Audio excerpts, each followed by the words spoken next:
आपको देख के इतना अच्छा फील हो रहा है ना मुझे, मतलब कभी लाइफ में इतना हुआ नहीं। Really? इतनी मैंने आपकी सारी फिल्में देखी हैं और आप इतनी खूबसूरत लगती हैं हमें। अभी शेर आएगा, देखना अभी।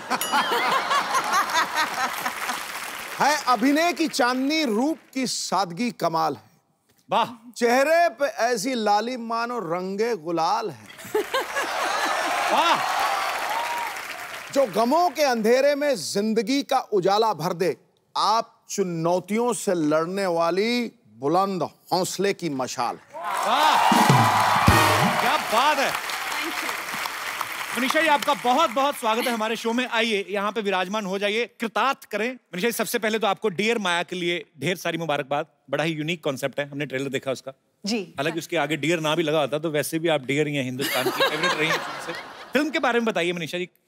बेसिकली ये कहानी है एक मिडिल एज औरत की जो कि एक हवेली के अंदर बंद रहती है बहुत साल तक, और two youngsters they do a practical joke and उसके बाद वही कहानी जो शुरू होती है, and she actually believes that somebody loves her and the story unfolds after that. पर बड़ा ही यूनिक सा कॉन्सेप्ट है, ऐसा पहले कभी नहीं हमने देखा। आपको ढेर सारी मुबारकबाद उसके लिए। Thank you. मनीषा जी, आपके करोड़ों फैंस हैं, इतनी ज्यादती क्यों? मतलब आप इतनी देर बाद क्यों? आप योगी जी के सीएम बनने का वेट कर रही थी आप? इतनी समय बाद क्यों आई आप? No, I was waiting for the right script. Also, I had to recover completely and all that. पर मनीषा जी ने एक बीमारी का सामना किया और उससे लड़के आज हमारे सामने एकदम तंदुरुस्त हैं। हम भगवान से कामना करते कभी भी आपको कोई दुख ना पहुंचे, और आप बहुत ही ब्यूटीफुल है मैम। अच्छा मैम, आपके दादाजी प्राइम मिनिस्टर थे ना नेपाल के? जी। तो आपकी फैमिली में और भी 2 लोग मेरे ख्याल से प्राइम मिनिस्टर रहे हैं। जी। So yeah, I come from a political family. एक फैमिली में इतने सारे प्राइम मिनिस्टर, आपके तो टिफिन पे भी लाल बत्ती लगती होगी कि नहीं? अच्छा, फिर तो आप पे स्कूल कॉलेज में तो कोई लाइन ही नहीं मारता होगा प्रधानमंत्री की फैमिली से? होते थे, but I think I had a security with me and so that wasn't. कहाँ बंदूकों के साँव में प्यार निकलता है किसी को देख के? नहीं, हम तो कभी जुर्रत ही ना करें। पर मैं किसी प्रधानमंत्री की फैमिली में से किसी को पहली बार मिल रहा हूँ। मैं पहले डर रहा था कि मैं बैठूं कि नहीं बैठूं या दूर उसके कोई कुर्सी लगा लूं, पर बहुत ही चिल्ड आउट है मनीषा। बहुत अच्छा लगा आपसे मिलके। मनीषा जी, ऐसे ही बच्चों वाला सवाल है, ये बच्चों ने पूछा था, ये जो बैठे हुए हैं, कि जैसे बोलते हैं कि जैसे हमारे दादा बचपन में हमें ऐसे घोड़ा बन के पीठ पे घुमाते, आपके तो माननीय प्रधानमंत्री जी रहे हैं, वो तो नहीं ऐसे करते होंगे आपको खिला? उन्होंने तो ओरिजिनल घोड़े लेके दे दिए होंगे कि नहीं? ये सुनने में लगता है प्रधानमंत्री and it must be like really all that jazz, but बहुत ही सिंपल रही मेरी परवरिश, बहुत ही सिंपल रही। ऐसा कुछ ताम झाम शाम ऐसा कुछ नहीं था। ठीक है, हम तो कुछ कह ही नहीं सकते, हम क्या कह सकते हैं। तो फिर आपका फिल्मों में आना कैसा हुआ? सारी फैमिली तो पॉलिटिकल आपकी। हाँ जी, I think I was the black sheep of the family. So मैंने अपनी दादी से कहा कि मुझे फिल्मों में काम करना है, तो शी अग्रीड बिकॉज उनकी भी शायद बचपन में ख्वाहिश थी कि she would get into movies and her days. तो फिर आपकी दादी जी के कहने पे मतलब वो मान गई? हाँ, उनको एक बार मना लिया मैंने, तो फिर बाकी चुप थे। तो उसके बाद फिर फिल्मों में मतलब बॉलीवुड में कैसा आना हुआ? I came here, my mother is here. नमस्कार मैम, मनीषा जी के मम्मी जी यहाँ पे मौजूद हैं। मैम, बहुत बहुत स्वागत है आपका। Thanks for coming ma'am.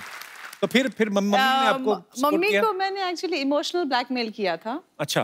कि बर्थडे प्रेजेंट मुझे चाहिए, आप मुझे बॉम्बे लेके चलिए।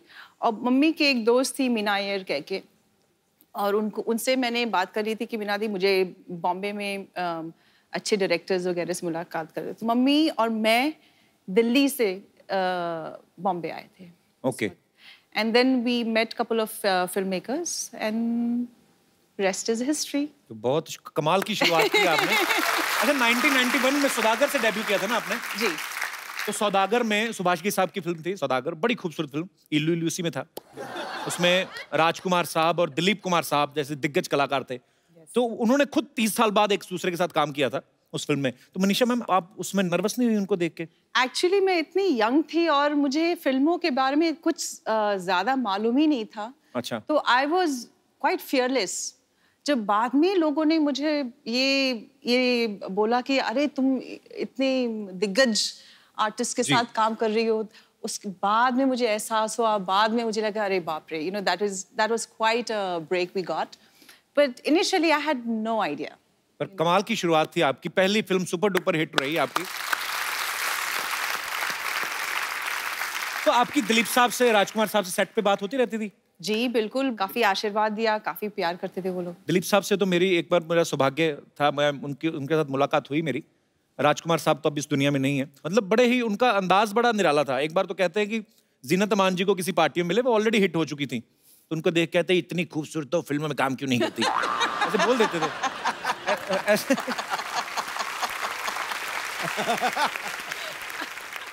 तो वैसे सेट पे भी वो मस्ती मजाक करते थे, क्योंकि मैं कभी मिला नहीं था इसलिए curiosity. Yeah, I think he would say something like that. And I actually do remember, I don't know if I should say this, but I would.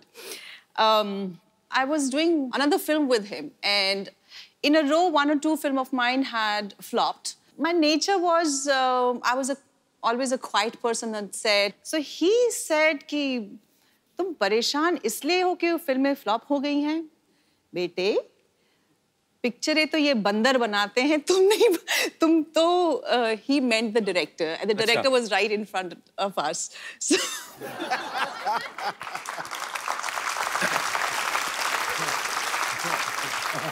बिंदास थे वो। yeah, I was always very nervous in front of him. I don't know what he would say. Actually किसी के सामने कोई बात कह दो तो वो कोई बुरा भी नहीं मानता, पीठ पीछे करो तो बुरा लगता है। अच्छा पाजी, लड़कियों की जब तारीफ होती है उनको बड़ा अच्छा लगता है। जावेद अख्तर साहब तो इतना प्रभावित हो गए मनीषा जी की खूबसूरती को देख के, उन्होंने गाना लिखा कि एक लड़की को देखा तो ऐसा लगा जैसे शायर का ख्वाब, जैसे बन में हिरन, जैसे उजली किरण, और वो लिखते ही गए। एक्चुअली गाने में पहले इतनी लाइनें नहीं थी, तो उनको देख के उन्होंने 5-6 पेज का गाना लिख दिया। जावेद अख्तर साहब ने तो मनीषा जी के लिए लिखा। मैं ये जानना चाहता हूँ, हमारे जितने भी यहाँ पे दर्शक हैं, आपकी अपनी पर्सनल बीवियां हैं जो, या अपनी गर्लफ्रेंड हैं, आप उनके लिए मैक्सिमम कितनी बातें बोल सकते हैं? कोई है यहाँ पे हमारे दोस्त? अच्छा मैडम, महिला ने हाथ खड़ा किया है, इनके लिए जोरदार तालियां। मैं अपने हस्बैंड के लिए बताऊंगी। हस्बैंड आए साथ में आपके? जी बिल्कुल। अच्छा, कैसे हैं जी आप? नमस्कार जी। तो इनके लिए मैक्सिमम आप कितनी लाइनें बोल सकती हैं ऐसी? मैं गाना गा के बताऊंगी ना। Please please. मेरे हस्बैंड को देखा तो ऐसा लगा जैसे सलमान खान, जैसे शाहरुख खान, जैसे ऋतिक रोशन, जैसे अजय देवगन। और आगे? वैसे सर अजय देवगन तो इनको पूरा मोहल्ला बोलता है। नहीं, और अरे उसके क्या आगे? बात है, जैसे आप भी उनकी काजोल हैं। पर सर मेरे साथ एक प्रॉब्लम है जी। ये मुझे हमेशा उल्टा, मुझे कभी रेड ड्रेस में हुई ना तो मुझे बोलते हैं टमाटर है जैसी दिख रही है, तो या कभी ऑरेंज ड्रेस में हो तो संतरे जैसी दिख रही है। आज तो मुझे आलू बोला इन्होंने। हाँ जी, आलू बोला आज। आप सब्जी मंडी में काम करते हैं? अपनी बीवी को आलू संतरा कौन बोलता है? नहीं, जिसको आलू के पराठे पसंद होते हैं वो आलू बोल देता है। पर भाई साहब तो लगता नहीं ज्यादा पराठे भी खाते हो। कहाँ से आए सर आप? अकोला से सर। मुंबई में ही है? नहीं सर, नागपुर के पास में। नागपुर के पास? तभी तो नहीं संतरा संतरा बोल देते आप बीवी को। नागपुर के संतरे बड़े फेमस है। क्या करते हैं सर आप? मेरा फार्मास्यूटिकल होलसेल है। अच्छा जी, तो दवाइयों के नाम ले लिया करो। आपको अगर अपनी वाइफ के लिए 4 लाइनें 5 लाइनें कुछ बोलनी हो तो क्या बोलेंगे आप? सर 22 साल हो गए शादी को, रोज 22 साल में 11 लाइनें बोल दो। रोज शाम को फोन आता, कभी आलू लाओ, कभी भिंडी लाओ, तो इसीलिए आप बोलते कभी हैं। तो रोज ये जो भी ड्रेस पहनती है कलर का वो नाम बोल देता हूँ। पर वो उन्होंने कितना स्वीटली आपके लिए गाना गाया, आपने कुछ नहीं है? नहीं सर। दिल भी नहीं करता? चलिए शुक्रिया। और कोई मेरे दोस्त? जी भाई साहब। हाय, वो आपकी वाइफ ही है ना? सॉरी वाइफ है सर। पहले ही हंसने लगी हुआ था। जी, कुछ भी अपनी वाइफ के लिए। मेरी पूजा को देखा तो ऐसा लगा जैसे वड़ा पाव है, जैसे कांदा पोहा है, जैसे गुलाब जामुन, जैसे काजू कतरी, जैसे तू अपनी ओ गुरु तू अपनी घरवाली को कांदा बोल रहा है? मैं तो हैरान रह गया हूँ यार। हर 2 दिन के बाद कांदा पोहा खिलाती है। कांदा, तेरे को पता है, an apple a day keeps the doctor away, an onion a day keeps everybody away. पूजा जी कहाँ से हैं आप दोनों? चेंबूर। चेंबूर से। आप बात खुल के हंसती हैं, आपको हंसाते हैं घर में? बहुत। अच्छा, काम वाम नहीं करते? करते हैं ना। शादी आपकी लव मैरिज हुई क्या है? Love with arrange. Love with arrange, क्या Love बात with है। तो ऐसे घर पे भी कभी कभी सुनाते हैं हमको गाना वाना का नहीं? सुनाते हैं। सुनाते हैं? हंसी नहीं ऐसा लगा? करते? ऐसा लगता है इसको चाबी दे दिया। अच्छी बात है, रुक खुश जा, रुक चेहरे। जा मोहतरमा, रुक जा। नहीं तो पाजी मेरी और- दुकान बंद करेगी क्या? या अच्छा हंसी खुशी में ही जीवन व्यतीत करना चाहिए। बहुत कैसे? अच्छा लगा आपसे मिलके। हंस के दिखाओ। Thank you sir. शुक्रिया शुक्रिया बिल्कुल। मनीषा जी ने हमारी इंडस्ट्री के तीनों सुपरस्टार जो खान हैं उनके साथ काम किया है, शाहरुख खान, आमिर खान, सलमान खान। अच्छा, आपको सबसे ज्यादा मजा किसके साथ काम करके आया? I enjoyed working with everybody. आपको पता है जब आपकी गुप्त फिल्म आई थी ना, तो हमारे तब नया नया वो शुरू हुआ था डॉल्बी सिस्टम अमृतसर में। मजा आ गया था आपको देख के, जब आप स्क्रीन पे आई ना, वो आता था गुप्त गुप्त, बड़ा मजा आता था देख के। मुझे विश्वास नहीं हो रहा कि मेरे सामने बैठी हुई है। और वो काजोल इनको छुरे से मारती, मेरे मन में यही था कि यार मुझे अच्छी तो काजोल भी लगती, कहीं लग ना जाए, क्योंकि इतना वो कंसर्न होता था। पर बहुत अच्छा लग रहा है आज आपको सामने देख के। Thank you. याद रखना, प्राइम मिनिस्टर की फैमिली है। हेलमेट पहन के बैठ जाऊं मैं अभी। अच्छा मैम, हमारे जो फिल्म स्टार्स होते हैं, बहुत सारे लोगों को ऐसे लगता है कि जैसे वो पर्दे पे दिखते हैं, शायद वो रियल लाइफ में भी ऐसे होते हैं। जैसे आमिर सर हमारे शो में कभी नहीं आए, तो क्या आमिर सर रियल लाइफ में भी ऐसा कहते हैं, ओ यार तेरी, हर बात से पहले तो नहीं करते होंगे ना? नहीं, I don't. है ना? जैसे नाना पाटेकर साहब हैं, वो भी हमारे शो पे कभी नहीं आए, तो कभी जानने का मौका नहीं मिला कि अगर उनको कोई चीज पूछो कि सर बाहुबली देखी कैसी लगी, तो ऐसे कहते हैं अच्छा है, ऐसा होता है। मतलब ऐसे ही नॉलेज के लिए। My goodness. आपको पता है, मुझे नाना पाटेकर बहुत अच्छे लगते हैं, पर जब अग्नि साक्षी में उन्होंने आपको ऐसे, मतलब फिल्म में ऐसा किरदार था कि शक्की पति होता है ये वो, मुझे बड़ी नफरत हुई थी उनसे। और बाद में मिला तो मुझे लगा यार तो बड़े अच्छे आदमी है।